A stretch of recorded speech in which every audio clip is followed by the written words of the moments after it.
There's no longer a mainstream structure to call these people to account because they no longer conceive of their jobs that way. They conceive of their jobs as creating this fantasy in which who's too foolish to understand how wonderful progressivism is, will be tricked into following the progressive path. They've been doing this at least since Obama just ran an entire life. He ran an entire shadow life where he never actually cast a vote, never actually said a word that could be held against him, and then suddenly became a left-winger once he got in office. So this is the pattern. I mean, I think we should ask them, if DEI is so good, why is it bad to call Kamala Harris a DEI hire? If progressivism is so great, why do you have to convince us that Tim Walz is a moderate? If all of these things are so wonderful, if it's so wonderful to give porn to kids, to elementary school kids, why can't... Yeah, these are killer points, because I noticed Democratic politicians and elites all arguing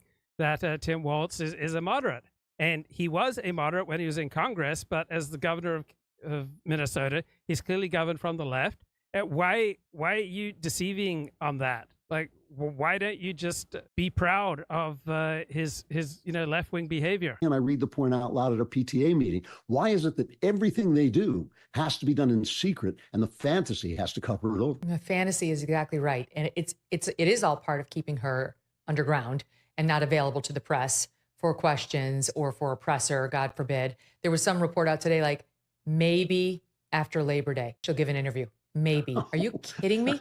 It's August 8th. She's already been out there for 19 days, and maybe she'll give an interview after. I mean, it's absurd.